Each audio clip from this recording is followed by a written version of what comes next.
नमस्कार दोस्तों, रोमा की आवाज़ 2.0 में आपका स्वागत है।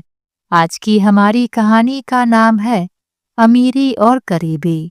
रेलवे स्टेशन के बाहर नीरजा अपनी रिक्शा पर बैठी सवारी के इंतजार में बैठी थी।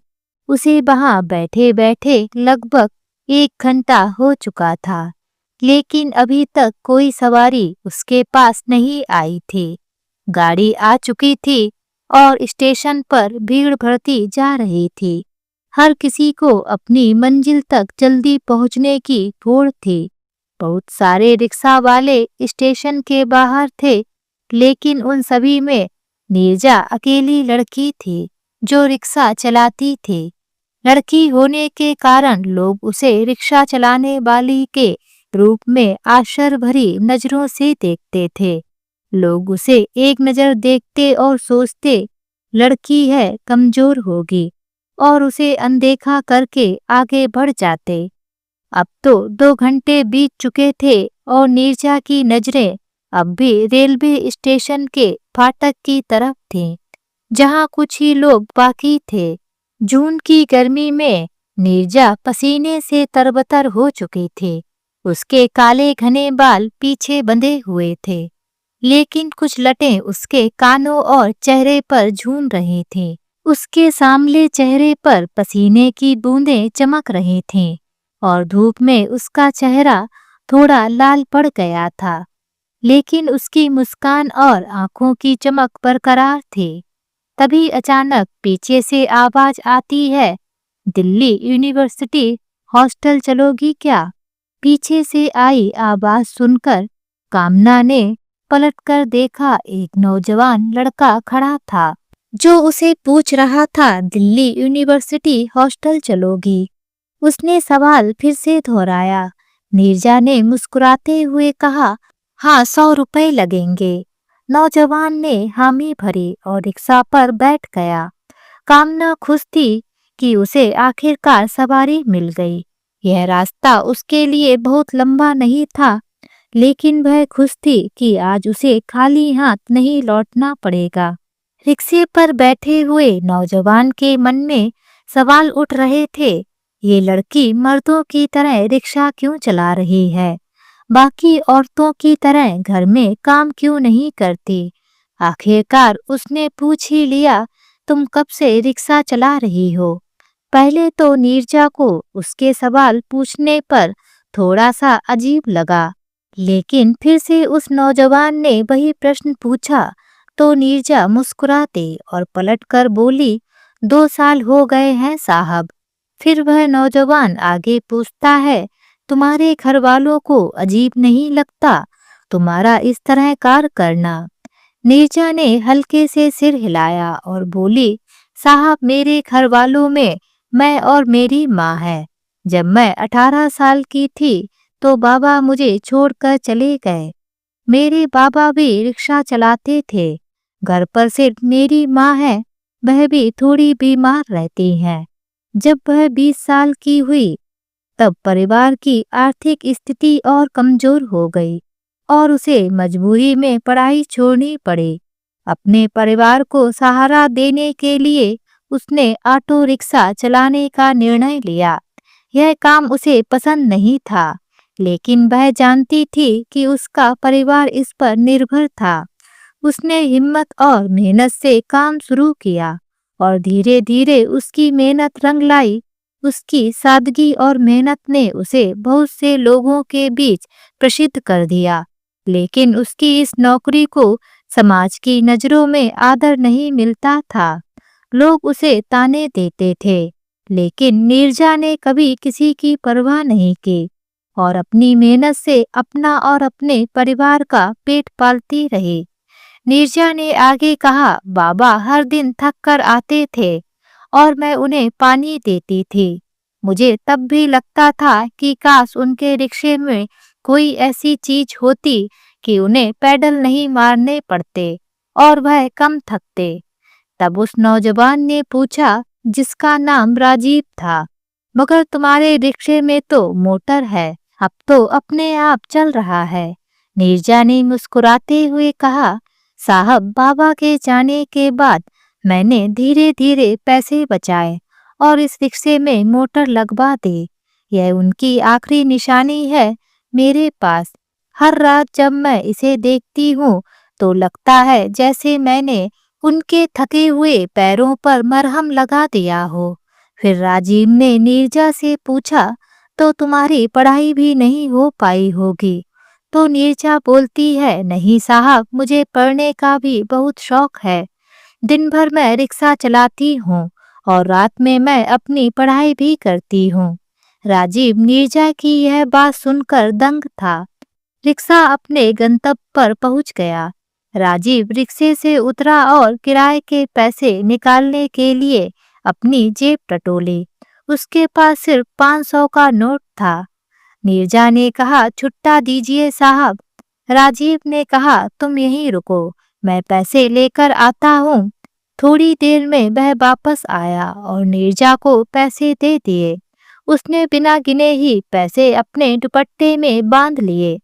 घर आकर जब नीरजा ने पैसे निकाले तो उसमें से एक कागज निकला। कागज में लिखा था, तुम बहुत प्यारी हो।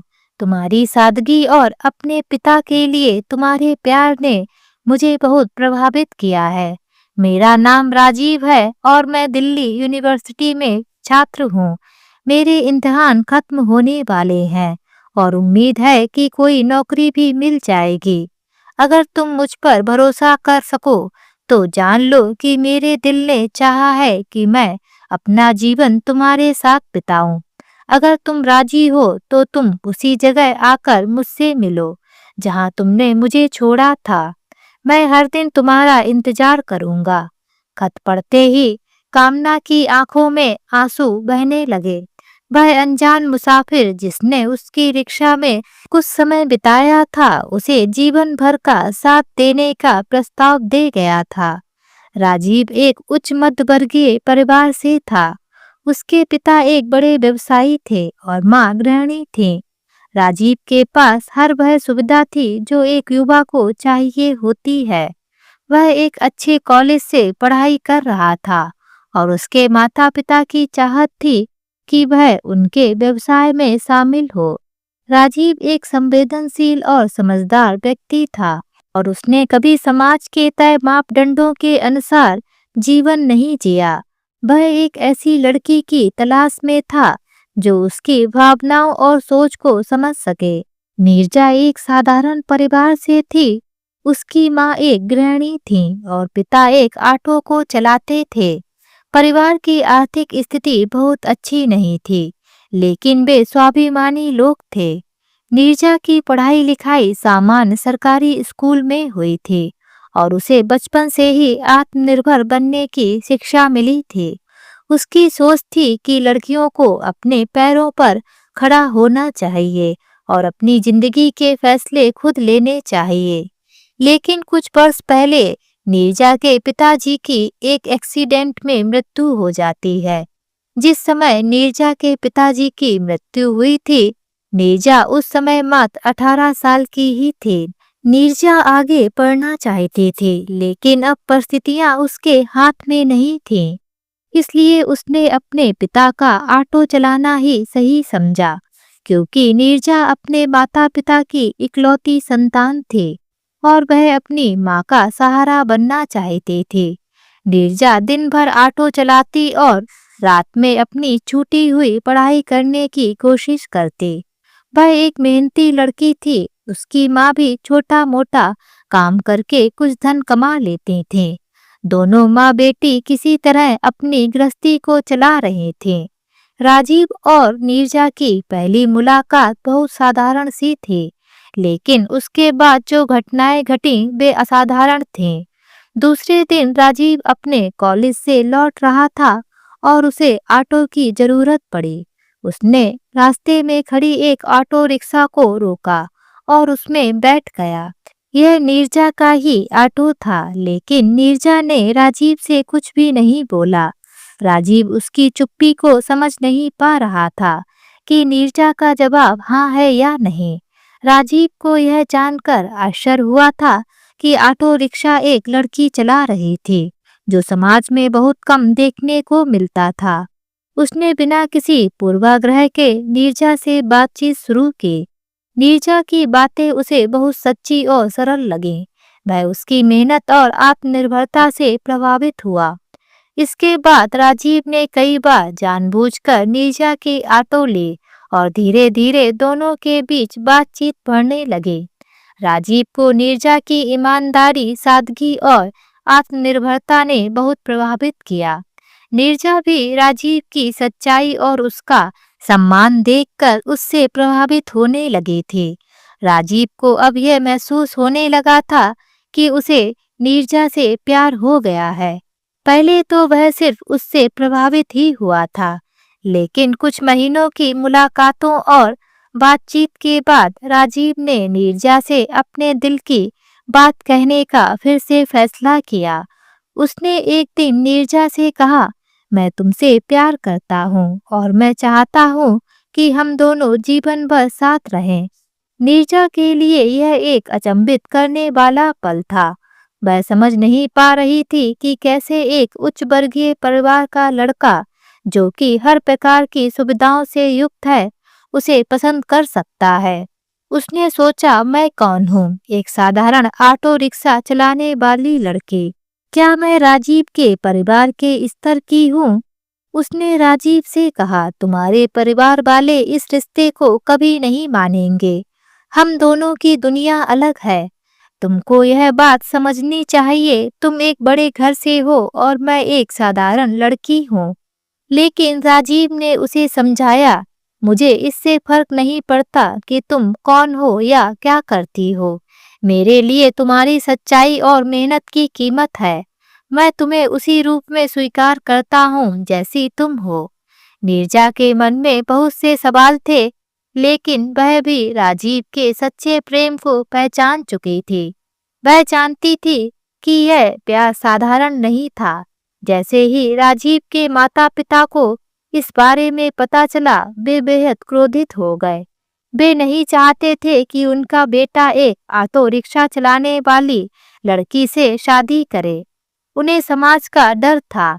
उनके रिश्तेदार क्या कहेंगे, यह सवाल उन्हें बहुत परेशान कर रहा था।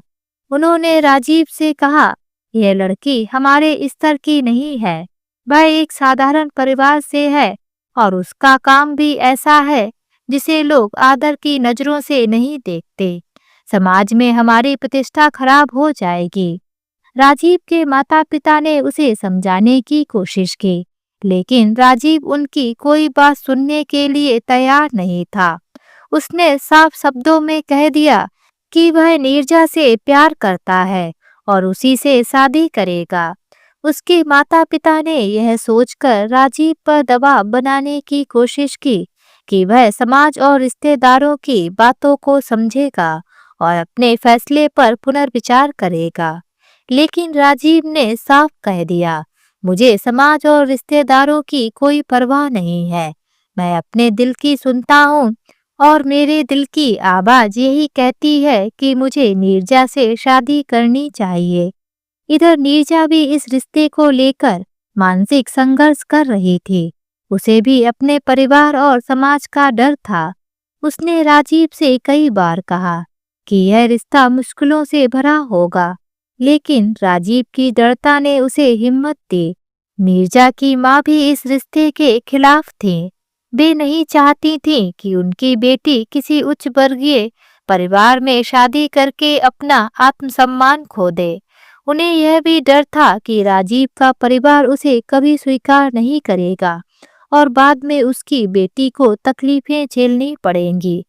इन तमाम परेशानियों और विरोध के बावजूद राजीव और नीरजा ने एक दूसरे का साथ नहीं छोड़ा। वे जानते थे कि उनका प्यार सच्चा है और उन्हें साथ रहने से कोई नहीं रोक सकता। आखिरकार उन्होंने समाज और परिवार की परवाह किए बिना शादी करने का फैसला किया। राजीव ने अपने माता-पिता को आखिरी बार समझाने की कोशिश की, लेकिन जब वे नहीं माने तो उसने उन्हें स्पष्ट कर दिया, मैं आपके बिना इस जीवन में खुश नहीं रह सकता, लेकिन अगर आप मेरे इस निर्णय को नहीं स्वीकार करते तो मैं भी अपनी खुशी से समझौता नहीं करूंगा। नीरजा ने भी अपनी माँ से बात की और उन्हें समझाया कि वह राजीव के साथ खुश रहेगी। उसने अपने परिवार को यह विश्वास दिलाने की कोशिश की कि यह फैसला सही है। राजीव और कामना ने कोर्ट मैरिज कर ली। इस शादी ने पूरे शहर में हलचल मचा दी। लोगों ने तरह तरह की बातें की। कुछ ने राजीव के साहस की तारीफ की तो कुछ ने उसे समाज की मर्यादाओं का उल्लंघन करने वाला करार दिया। समाज के तानों और विरोधों के बीच राजीव और नीरजा ने अपने रिश्ते को मजबूती से निभाया। धीरे धीरे राजीव के माता पिता ने भी इस रिश्ते को स्वीकार कर लिया, क्योंकि उन्होंने देखा कि उनका बेटा अपने फैसले से खुश है। राजीव और नीरजा की शादी को 5 साल हो चुके हैं, लेकिन नीरजा को ससुराल में कुछ खास पसंद नहीं करते। नीरजा बहुत ज्यादा कोशिश करती है खुद को अच्छी बहू साबित करने के लिए, लेकिन नीरजा को बहुत ज्यादा चापलूसी करनी नहीं आती। वह सिर्फ अपने काम से काम रखती है, क्योंकि नीरजा ने देख लिया है अगर वह कभी कुछ भी राय मशवरा देती तो उसके ससुराल में ठीक उसका उल्टा किया जाता है। इसलिए नीरजा अपना काम करके अपने कमरे में ही रहती है, किसी से ज्यादा बोलती नहीं, क्योंकि वह पहले अपने ससुराल वालों से बोलने की बहुत कोशिश करती थी, लेकिन कोई भी उसका जवाब अच्छे से नहीं देता था, बल्कि उसको किसी न किसी बात पर अपमानित किया जाता और उसको नीचा दिखाया जाता था।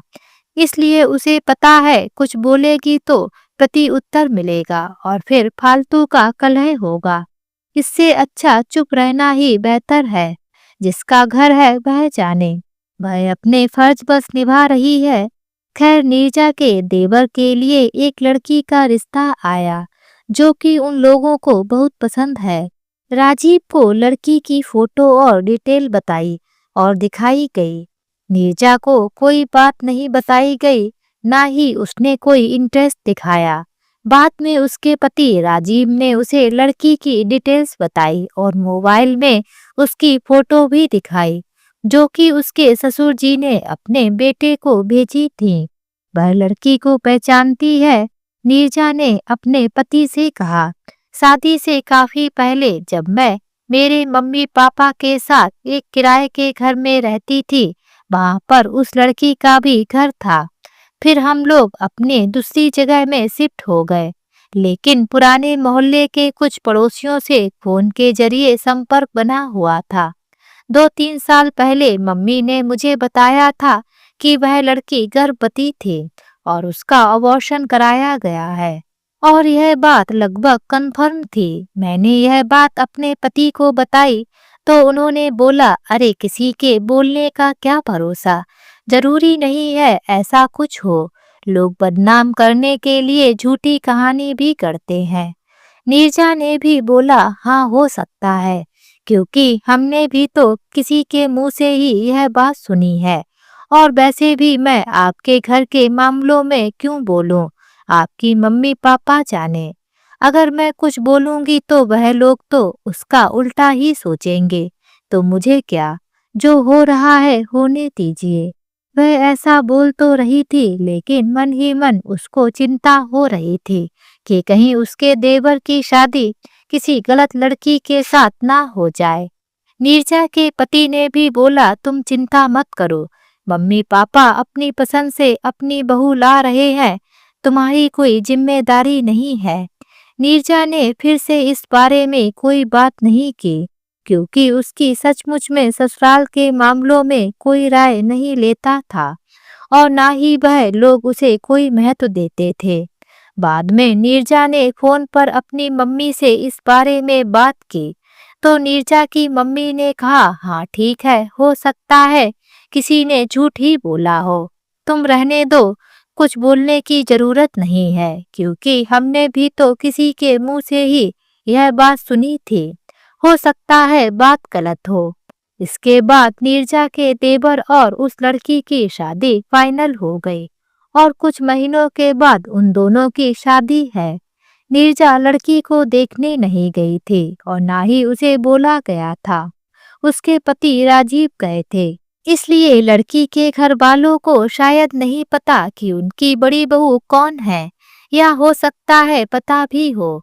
अब देवर की शादी की तारीख नजदीक आ गई है और 1 महीने के बाद उनकी शादी है। लेकिन एक दिन नीरजा की मम्मी ने उसे फोन पर बताया कि सुना है वह लड़की अपने बॉयफ्रेंड के साथ भाग गई है।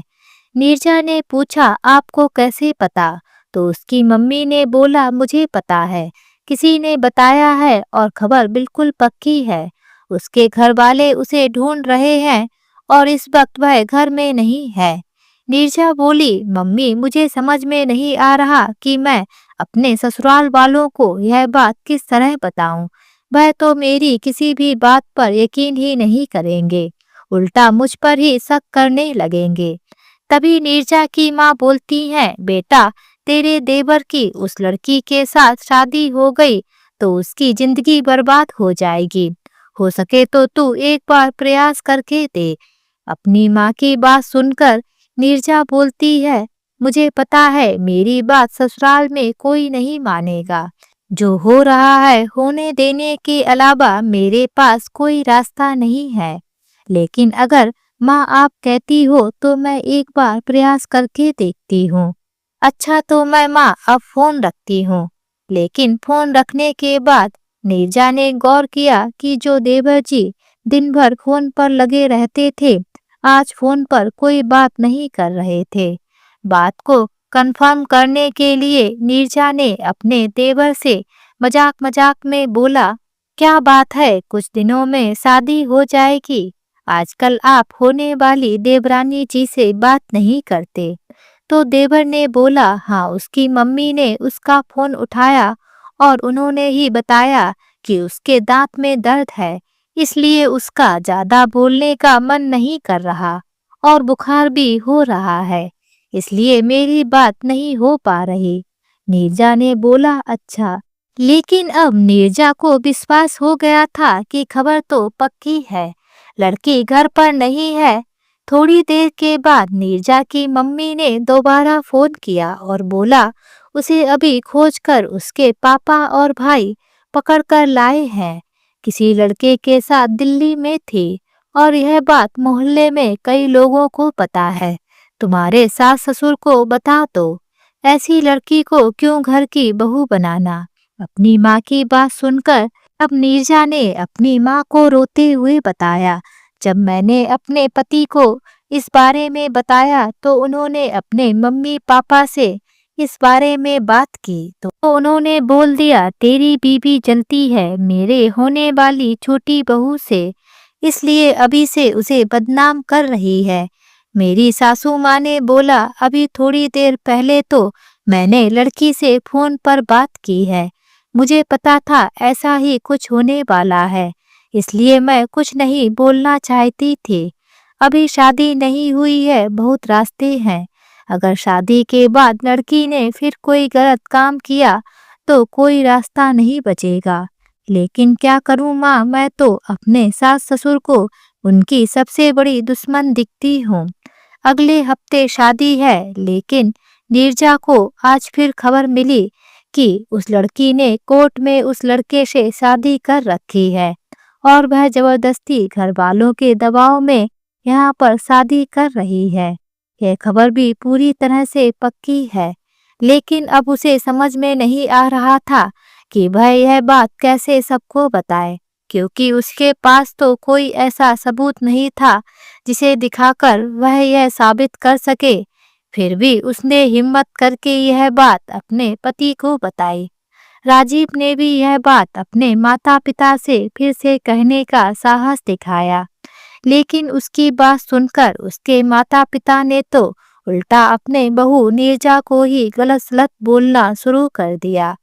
राजीव के माता पिता अपने बेटे राजीव से बोले, तेरी पत्नी तो चाहती ही नहीं है कि हम तेरे छोटे भाई की शादी किसी अच्छे घर की लड़की से करें, क्योंकि वह खुद ही किसी अच्छे घर से नहीं है। इसलिए उसको भी लगता है कि तेरे छोटे भाई की शादी किसी अच्छे घर की लड़की से ना हो, इसलिए वह यह सब मनगढ़ंत बातें बना रही है। राजीव से शादी करने के बाद उसका जीवन जितना आसान दिखता है उतना ही चुनौतीपूर्ण भी बन जाता है।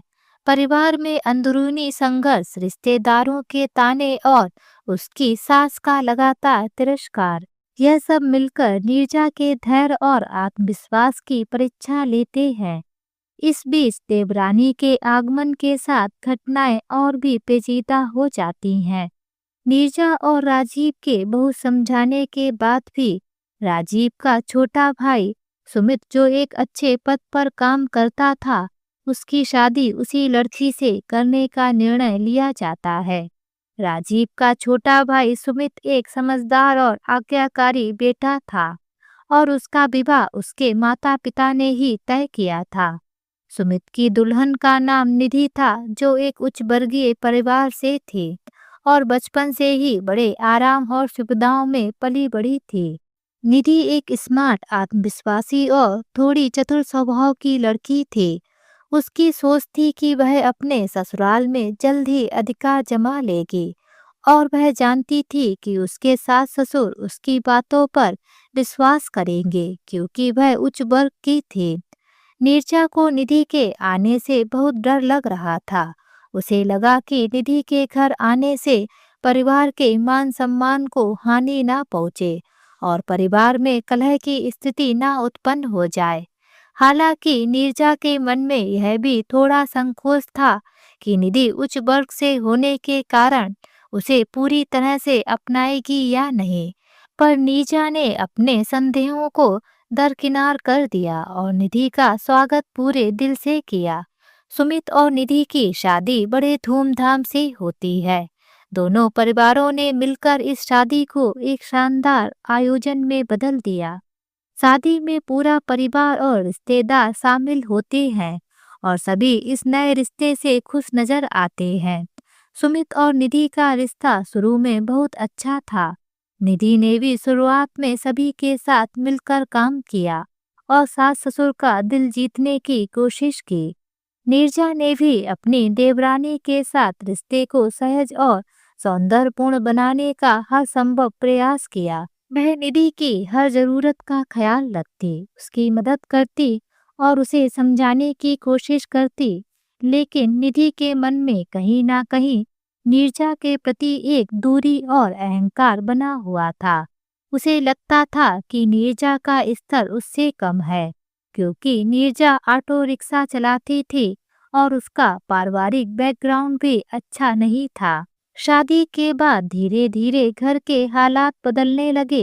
नीरजा की सास, जो पहले ही उसे पसंद नहीं करती थी, अब निधि के आने के बाद और भी कठोर हो गईं। उन्हें लगा कि निधि उनके परिवार के सम्मान और प्रतिष्ठा के अनुरूप है, जबकि नीरजा को वह हमेशा एक ऑटो वाली के रूप में देखती थी।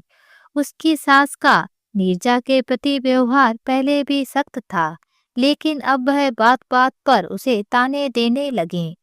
नीरजा की सास हर छोटी छोटी बात पर उसे जलील करती। जब भी कोई काम सही से नहीं होता, वह नीरजा को ऑटो वाली कहकर ताने मारती। वह अक्सर निधि के सामने नीरजा को डांटती और उसे नीचा दिखाने की कोशिश करती। निधि इस पूरे माहौल को बहुत ध्यान से देख रही थी और धीरे धीरे उसने समझ लिया कि नीरजा इस घर में एक कमजोर कड़ी है, जिसे वह अपने फायदे के लिए इस्तेमाल कर सकती है। निधि बहुत चतुर और चालाक थी। उसने जल्दी ही समझ लिया कि सास ससुर नीरजा से खुश नहीं हैं और वे उसे कमतर मानते हैं। उसने सोचा कि अगर वह इस स्थिति का सही फायदा उठाए तो वह घर में अपना पूर्ण अधिकार जमा सकती है और नीरजा और राजीव को घर से बाहर करवा सकती है। निधि ने धीरे धीरे नीरजा के खिलाफ माहौल बनाना शुरू कर दिया। वह सास ससुर के सामने नीरजा की गलतियां बढ़ा चढ़ाकर पेश करती और उसे हर मौके पर नीचा दिखाने का प्रयास करती। जब भी कोई समस्या होती, वह सीधे नीरजा पर आरोप लगाती। सास ससुर, जो पहले ही नीरजा से नाराज थे, निधि की बातों को बिना सोचे समझे सच मानने लगे। नीरजा और राजीव को धीरे धीरे महसूस होने लगा कि घर में उनके खिलाफ षड्यंत्र रचा जा रहा है। राजीव ने कई बार अपने माता पिता से बात करने की कोशिश की, लेकिन वे निधि की बातों में आकर हर बार नीरजा को ही दोषी ठहराते। नीरजा ने भी अपनी सास से कई बार सीधे बात की, लेकिन उसे हमेशा अपमान और तिरस्कार ही मिला। नीरजा की सास अब खुले तौर पर निधि का पक्ष लेती और नीरजा को हर छोटी बड़ी बात के लिए जिम्मेदार ठहराती। तुम तो सिर्फ एक ऑटो वाली हो, तुम्हें क्या समझ में आएगा, ये शब्द उसकी सास अक्सर कहती। नीरजा के लिए यह सब सहना बहुत मुश्किल हो रहा था, लेकिन वह सब कुछ चुपचाप सहन कर रही थी, क्योंकि वह परिवार में शांति बनाए रखना चाहती थी। निधि अब इस स्थिति का पूरा फायदा उठाने के लिए तैयार थी। उसने सास ससुर के मन में यह बात बिठा दी कि नीरजा और राजीव की वजह से ही घर में परेशानी हो रही है, और अगर वे दोनों घर से बाहर चले जाएं तो सब कुछ ठीक हो जाएगा। निधि ने धीरे धीरे सास ससुर को यह विश्वास दिलाया कि नीरजा और राजीव घर के माहौल को खराब कर रहे हैं और उन्हें जल्द से जल्द घर से बाहर निकाल देना चाहिए। उसने यह भी कहा कि अगर नीरजा और राजीव घर में रहेंगे तो परिवार की प्रतिष्ठा भी खराब हो जाएगी, क्योंकि लोग उन्हें ऑटो वाली के नाम से जानते हैं। एक दिन सास ससुर ने नीरजा और राजीव को बुलाया और उनसे कहा, अब हमें लगता है कि तुम्हें अलग रहना चाहिए। हम अब और तुम्हारी समस्याएं सहन नहीं कर सकते। तुम लोग घर छोड़कर चले जाओ, यही हमारे लिए और तुम्हारे लिए सही होगा। नीरजा और राजीव को यह सुनकर बहुत दुख हुआ। उन्होंने अपने माता पिता को समझाने की कोशिश की, लेकिन उनका फैसला पक्का था। सुमित और निधि ने भी इस फैसले का समर्थन किया, जिससे नीरजा और राजीव को और भी ठेस पहुंची। घर से निकाले जाने के बाद नीरजा और राजीव ने अपने लिए एक नया जीवन शुरू किया। उन्होंने एक छोटा सा घर किराए पर लिया और अपनी जिंदगी को फिर से बसाने की कोशिश की। राजीव ने अपनी नौकरी पर ध्यान देना शुरू किया और नीरजा ने भी ऑटो चलाना जारी रखा। वे दोनों एक दूसरे के साथ खड़े रहे और धीरे धीरे उनकी जिंदगी पटरी पर आने लगी। नीरजा के लिए यह समय बहुत कठिन था, लेकिन उसने अपनी मेहनत और साहस से हर मुश्किल का सामना किया। राजीव का साथ उसे हर कदम पर मिला और दोनों ने मिलकर अपने जीवन को फिर से संवार लिया। नीरजा और राजीव के घर से निकलने के बाद निधि का अगला लक्ष्य था अपने पति सुमित को पूरी तरह से अपने बस में करना। सुमित, जो अपनी पत्नी से बेहद प्यार करता था, निधि की बातों में आने लगा। निधि ने चालाकी से अपने पति के साथ अपने रिश्ते को और भी मजबूत किया और उसे इस बात का यकीन दिलाया कि वह केवल उसके और उसके भविष्य के लिए सब कुछ कर रही है। निधि ने धीरे धीरे सुमित के मन में यह बात बैठा दी कि उनके सास ससुर की संपत्ति पर उनका पूरा हक है और उन्हें अब अपनी सुरक्षा और भविष्य के लिए यह संपत्ति अपने नाम करवानी चाहिए। सुमित, जो अपनी पत्नी पर अंधा विश्वास करता था, निधि की बातों को सच मानने लगा। अब निधि का अगला कदम था अपने सास ससुर को पूरी तरह से अपने बस में करना। उसने उनके सामने एक आदर्श बहू का रूप धारण किया। वह उनकी हर छोटी बड़ी जरूरत का ध्यान रखती, उनका आदर करती और उन्हें यह महसूस कराती कि वह उनके बेटे और परिवार के लिए सबसे अच्छी चीज है। वह धीरे धीरे अपने सास ससुर के दिल में जगह बनाने लगी। उसकी सेवा और ध्यान के कारण सास ससुर को लगा कि निधि ही परिवार की सही संरक्षक है। सुमित भी अब निधि की हर बात को सही मानने लगा था और उसने अपने माता पिता से कहा कि अब समय आ गया है कि वे अपनी संपत्ति उसके नाम कर दें, ताकि वह परिवार की देखभाल कर सके और उनकी जिम्मेदारियों को संभाल सके। निधि ने सास ससुर को यह विश्वास दिलाया कि वह और सुमित उनकी देखभाल में पूरी तरह से सक्षम है और वे अपनी बाकी जिंदगी चैन से गुजार सकते हैं। बशर्ते संपत्ति का बंटवारा सुमित के नाम हो जाए। सास ससुर, जो अब निधि की बातों में पूरी तरह आ चुके थे, ने अपनी संपत्ति का एक बड़ा हिस्सा सुमित के नाम कर दिया। संपत्ति का एक हिस्सा सुमित के नाम होने के बाद भी निधि की भूख नहीं मिटी। अब वह चाहती थी कि पूरी संपत्ति पर उसका अधिकार हो, और इसके लिए उसने अपनी योजना को और गहरा किया। निधि जानती थी कि सुमित को पूरी संपत्ति अपने नाम कराने के लिए तैयार करना इतना आसान नहीं होगा, इसलिए उसने एक और चाल चली।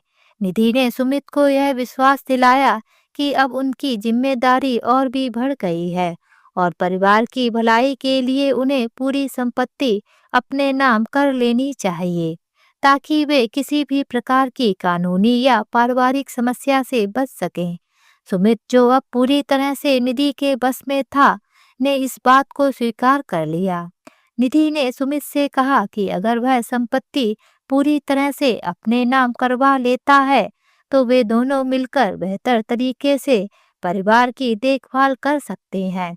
सुमित ने अपनी पत्नी की बातों पर यकीन किया और अपने माता पिता से इस बारे में बात की।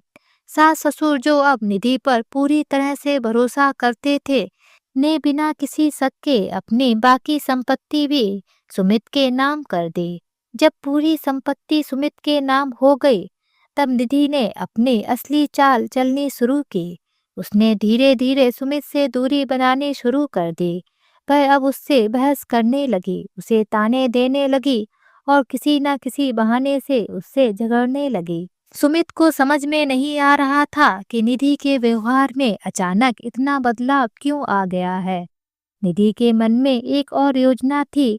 उसने धोखे से सुमित से कुछ कानूनी दस्तावेजों पर हस्ताक्षर करवा लिए, जिसके अनुसार पूरी संपत्ति अब उसके नाम हो गई। सुमित को इस बात का पता भी नहीं चला कि वह कितने बड़े धोखे का शिकार हो चुका है। निधि ने अब सुमित को पूरी तरह से अपने जीवन से बाहर करने की तैयारी कर ली थी। निधि का असली मकसद अब सामने आ रहा था। उसने सुमित से शादी केवल इसलिए की थी ताकि वह उसके परिवार की संपत्ति पर कब्जा कर सके। अब जब पूरी संपत्ति उसके नाम हो चुकी थी, उसने अपने असली प्रेमी के साथ भागने की योजना बनाई। निधि का प्रेमी एक अमीर और प्रभावशाली व्यक्ति था, जिसके साथ वह पहले से ही संबंध में थी। उसने सुमित का इस्तेमाल केवल एक मोहरे की तरह किया, और जब उसका काम पूरा हो गया तो उसने सुमित को छोड़ने का फैसला कर लिया। निधि ने एक रात अपने प्रेमी के साथ भागने की योजना बनाई। जब सुमित को इस बात का पता चला कि उसकी पत्नी उसे धोखा देकर भाग गई है, तो वह पूरी तरह से टूट गया। उसे समझ में नहीं आया कि उसकी जिंदगी में यह सब कैसे हो गया। उसने अपने माता पिता को भी धोखे में रखा, और अब वह खुद भी एक धोखे का शिकार हो गया था। सुमित ने बहुत कोशिश की कि वह निधि को वापस ला सके, लेकिन उसे पता चला कि निधि ने कानूनी तौर पर सारी संपत्ति अपने नाम कर ली है, और अब वह उसके जीवन से हमेशा के लिए चली गई है। सुमित और उसके परिवार के लिए यह एक बहुत बड़ा सदमा था। निधि ने जब सुमित और सास ससुर को धोखे में रखकर संपत्ति अपने नाम कर ली और अपने प्रेमी के साथ भाग गई, तो पूरे परिवार में हड़कंप मच गया। सास ससुर, जो कभी निधि पर आंख बंद करके विश्वास करते थे, अब पूरी तरह से टूट चुके थे। उन्होंने कभी सपने में भी नहीं सोचा था कि उनकी प्यारी बहू, जिसे वे अपनी बेटी की तरह मानते थे, उन्हें इतना बड़ा धोखा दे सकती है। निधि के भागने के बाद घर में एक अजीब सी शांति छा गई थी। सुमित, जो पहले ही अपनी पत्नी के धोखे से टूट चुका था, अब अपने माता पिता के सामने सिर झुकाकर खड़ा था। उसकी आंखों में पछतावा और दर्द था। सास ससुर, जो निधि को घर की लक्ष्मी समझते थे, अब खुद को ठगा हुआ महसूस कर रहे थे। उनकी सारी संपत्ति छिन गई थी और उनके पास अब कुछ भी नहीं बचा था। निधि ने उन्हें पूरी तरह से खाली कर दिया था। न केवल संपत्ति से बल्कि भावनात्मक रूप से भी। निधि के धोखे का सदमा इतना गहरा था कि नीरजा के ससुर, जो पहले से ही वृद्ध थे, इसे सहन नहीं कर पाए। एक दिन अचानक उनके सीने में तेज दर्द हुआ और वह जमीन पर गिर पड़े। सास ने जब उन्हें इस हालत में देखा तो घबरा गईं और जोर जोर से चिल्लाने लगीं। सुमित भागता हुआ आया और उसने देखा कि उसके पिता को गंभीर हालत में अस्पताल ले जाने की जरूरत है।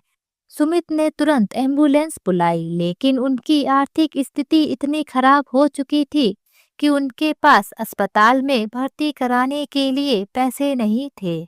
सुमित को यह एहसास हुआ कि निधि के धोखे ने न केवल उनकी संपत्ति छीनी है, बल्कि उन्हें इस हद तक कमजोर कर दिया है कि अब वे अपने पिता के इलाज के लिए भी सक्षम नहीं है। जैसे ही नीरजा और राजीव को इस घटना की खबर मिली, वे तुरंत अस्पताल पहुंचे। नीरजा के ससुर को गंभीर हालत में अस्पताल में भर्ती कराया गया था और डॉक्टरों ने कहा था कि इलाज के लिए तुरंत पैसे की जरूरत है। सास और सुमित की आंखों में निराशा और असहायता थी। नीरजा ने बिना कोई वक्त गवाए अपने ससुर के इलाज का खर्च उठाने का फैसला किया। राजीव ने भी अपनी पत्नी का पूरा साथ दिया। दोनों ने मिलकर अस्पताल के खर्चों का इंतजाम किया और डॉक्टर से ससुर का इलाज तुरंत शुरू करने को कहा। नीरजा के इस कदम ने सास ससुर को एक बार फिर से सोचने पर मजबूर कर दिया। जो बहू जिसे उन्होंने कभी ऑटो वाली कहकर अपमानित किया था, आज वही बहू उनके जीवन को बचाने के लिए आगे आई थी।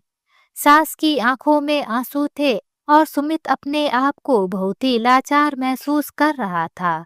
नीरजा और राजीव की मदद से ससुर का इलाज सही समय पर हो सका। डॉक्टरों ने बताया कि उन्हें दिल का दौरा पड़ा था, लेकिन सही समय पर इलाज मिलने से उनकी जान बच गई। कुछ दिनों बाद ससुर की तबीयत में धीरे धीरे सुधार आने लगा। अस्पताल में रहते हुए उन्होंने अपने जीवन के बारे में, अपने फैसलों के बारे में और खासकर नीरजा के साथ किए गए अन्याय के बारे में बहुत सोचा। जब वे अस्पताल के बिस्तर पर लेटे थे तो उनके मन में केवल एक ही ख्याल बार बार आता था, मैंने नीरजा के साथ कितना गलत किया। वही बहू जो हमारी सच्ची सेवा कर सकती थी, जिसे मैंने घर की लक्ष्मी समझा था, जिसे मैंने निधि के कहने पर घर से बाहर निकाल दिया। उनकी आंखों में पश्चाताप के आंसू थे और उन्हें अब यह महसूस हो रहा था कि उन्होंने अपने परिवार की सबसे कीमती चीज को खो दिया था। नीरजा का स्नेह और समर्पण। अस्पताल में कुछ दिन और बीते और अब ससुर की तबीयत में काफी सुधार हो चुका था। एक दिन जब डॉक्टरों ने कहा कि उन्हें घर ले जाया जा सकता है, तब सास, सुमित, नीरजा और राजीव सभी अस्पताल में इकट्ठा हुए। ससुर ने धीरे धीरे अपने बिस्तर से उठते हुए नीरजा की ओर देखा, जो चुपचाप एक कोने में खड़ी थी। उसकी आंखों में वही स्नेह और दया थी जो उन्होंने पहले कभी नहीं पहचानी थी। ससुर ने अपने कमजोर हाथों से नीरजा की ओर इशारा किया और कहा, नीरजा मेरे पास आओ। नीरजा धीरे धीरे उनके पास आई और उनके बिस्तर के पास बैठ गई। ससुर ने अपने कांपते हुए हाथों से नीरजा के हाथों को थाम लिया। उनकी आंखों से आंसू बह रहे थे और उन्होंने रूंधे हुए गले से कहा, नीरजा मैं बहुत बड़ा अपराधी हूँ। मैंने तुम्हें कभी समझा ही नहीं। तुमने हर मुश्किल समय में हमारा साथ दिया, लेकिन मैं निधि के जाल में फंस गया। ससुर ने रोते हुए कहा, तुम सही कह रही थी कि निधि हमारे घर की बहू बनने के लायक नहीं थी, लेकिन मैंने अपनी आंखों पर पर्दा डाल लिया था। आज मुझे समझ में आ रहा है कि सच्ची बहू कौन थी और किसे मैंने घर से बाहर निकाल दिया। नीरजा की सास, जो अब तक यह सब सुन रही थी, ने भी अपनी गलती को स्वीकार किया। उन्होंने भी नीरजा से माफी मांगते हुए कहा, नीरजा मैंने तुम्हें हमेशा नीचा दिखाया, तुम्हारे हर काम में कमी निकाली, लेकिन तुमने कभी इसका बदला नहीं लिया। आज मुझे समझ में आ रहा है कि तुम ही हमारी असली बेटी हो। मैं कितनी मूर्ख थी जो निधि जैसी चालाक औरत के बहकावे में आ गई और तुम्हें इस घर से निकाल दिया। मुझे माफ कर दो।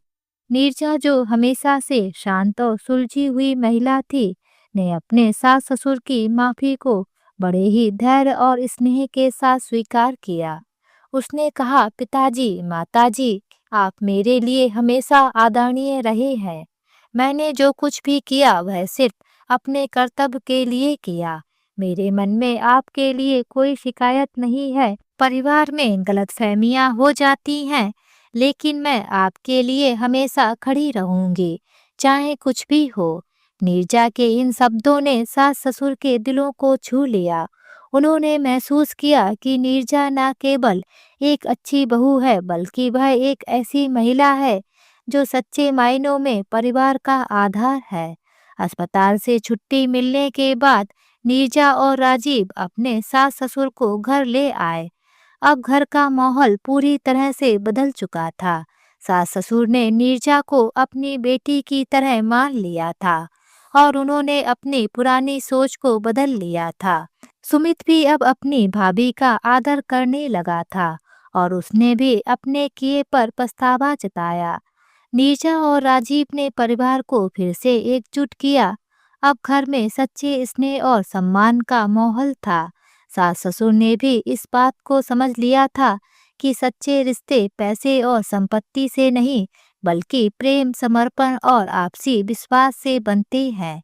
दोस्तों, नीरजा की कहानी इस बात का प्रतीक है कि सच्चा प्रेम और सेवा कभी व्यर्थ नहीं जाते।